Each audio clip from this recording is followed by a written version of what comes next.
And welcome back, folks. Well, as many of you know out there, drowning is now the leading cause of accidental death between children ages 1 to 4.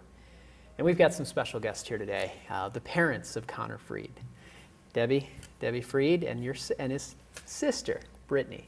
Thank you both for joining us today on the show. Thank you for having us. Debbie, this happened 5-6 years ago when you tragically lost your son, 5-year-old Connor, at a pool in Crofton. Tell us a little bit about what happened that day. I know it's a tough story for you.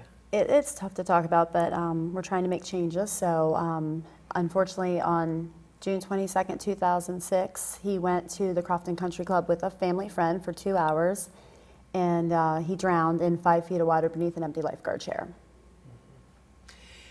And since then, you haven't sat back. I know the first year must have been really tough on you and your family, and Brittany, you as a sister.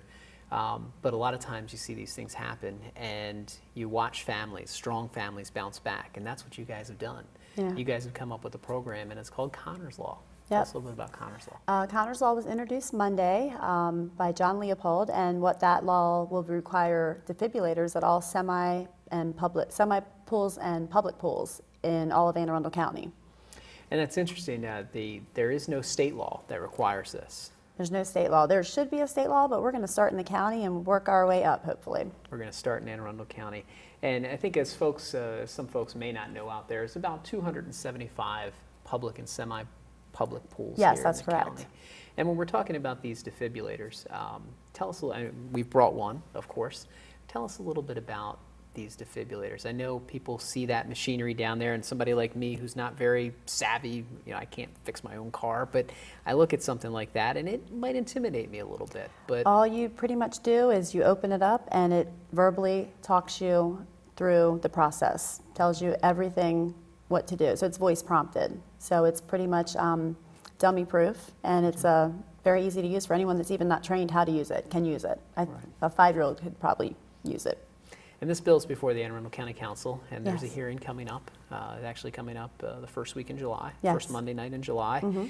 And I know you'll be there, and a lot of Connor supporters are going to be Yeah, there. yeah. And Brittany, you've been Yes. doing a lot on the website, and Yes, getting the that's- message out through the website. Tell us a little bit about Connor's website. Well, I created the website because I obviously wanted people to be able to just easily click on and find his story and find what we're all about. And in the process, we've also been able to connect with other families and parents of other children who have drowned all over the United States. And we've really realized how big of an epidemic it is. Mm-hmm. So it's been nice to communicate with these other families.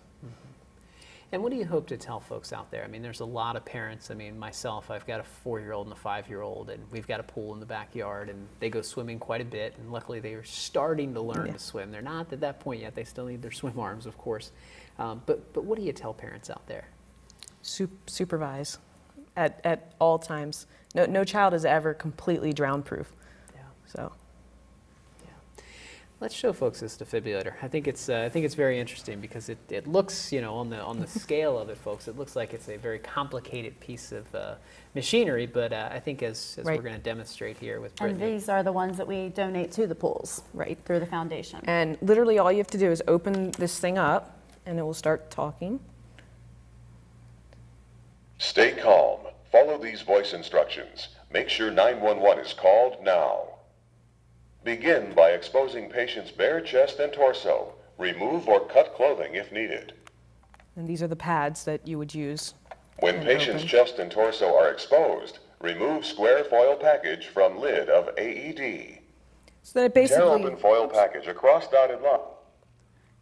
talks you through It's all very of that. self-explanatory. Yeah. Yeah, I mean, exactly. It's something that you're right. A 5-year-old could get a hold of that Yeah. and save somebody's life. Yeah. And the pool in Crofton, where your son tragically lost his life, they did have a defibrillator on hand. They did. They had a defibrillator, and he had a patron of the pool had started CPR on him, and he had thrown up, and they got a lot of water out. Someone at that point had called 911, and on the 911 tapes, they asked if you had a defibrillator there, and they said yes, but we're not allowed to use it. So unfortunately, he went into cardiac arrest in the ambulance ride on the way to the hospital. Had this been used, my child would be alive today. So if this law is passed, what exactly would this do? This would require every pool in Anne Arundel County to have This an AED, life-saving device. and also their staff have the training provided? Yes, that they- unfortunately, laws have changed. In 2006, lifeguards in Maryland just had to be CPR certified. That's changed now, and now they have to be CPR certified and also know how to use a defibrillator in their training class through the American Red Cross. So it's part of their training, so they need to have the equipment there necessary that they're trained to use. So now they pretty much need to have them there because that's part of the training. Sure. And Debbie, the date of this is pretty special to you because Really I know, special.